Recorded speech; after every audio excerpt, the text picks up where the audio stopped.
Okay, welcome back. I forgot to do the proof of the last theorem, so I'm going to do the proof first, then we'll do some examples. Okay, so here's the proof. So we're going to do, I'm going to prove both of them separately though. So if y equals log base b of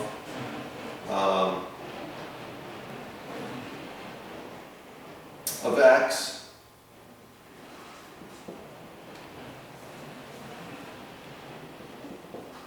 then what? Then b to the y equals x, right? So then it follows that the natural log, right? If I take the natural log of both sides, so it follows that the natural log of b to the y is equal to the natural log of x, right? Now, if we solve for y, right, we have to use properties of exponents. So if I want to solve for y, I got to bring the y out. So this is equivalent to y times the natural log of b equals the natural log of x. So now if I solve for y, what do I get? I get y equals the ratio of the natural log of x over the natural log of b, right?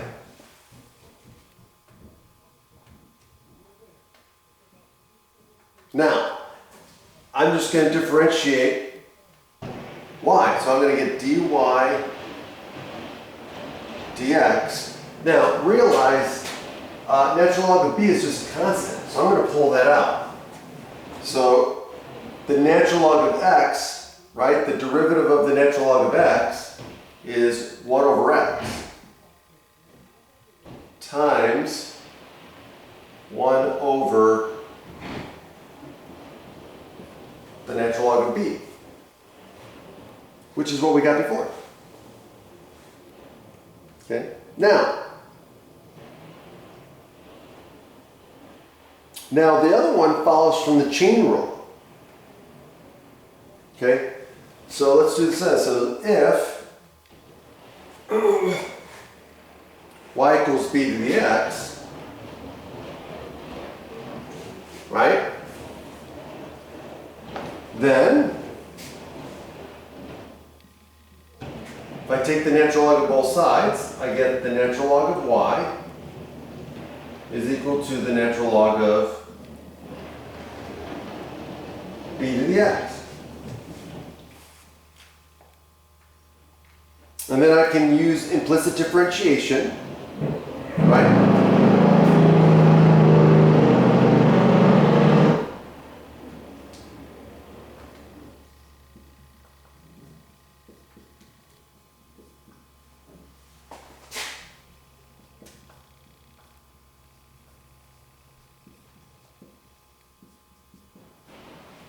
What do we get? Well, if I take the derivative of the left,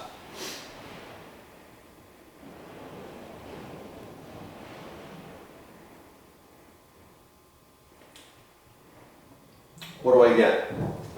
Well, it's just going to be what? 1 over y times dy dx, right? Because it's defined implicitly. Equals what? Now, natural log of b to the x.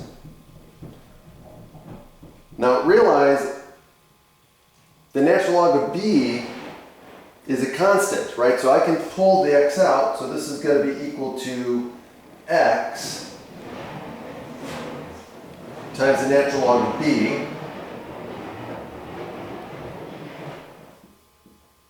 But this is just a constant. So this just becomes what? A constant times the derivative of x, which is 1. So this just becomes the natural log of b.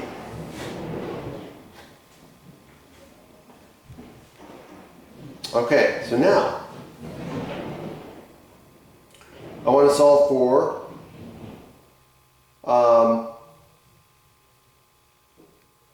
dy dx, and I need to substitute back in for y. So if I substitute, let's substitute, well, let's solve for dy dx first. So dy dx equals what? Y times the natural log of b. All right, now we're going to substitute back in for b to the x, which is equal to b to the x times the natural log of b.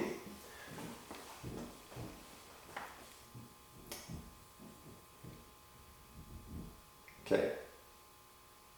Now, the more general derivative for both of these, okay, the only difference is we didn't have to use the chain rule for both these. In the general case, if we had g of x here, okay, and g of x here, the only difference is we'd be employing the chain rule at these parts here when we took the derivative.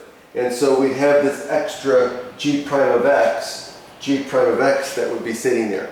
And that's the only difference, okay? And that's it. That's the proof. So now we'll do some examples. See you then.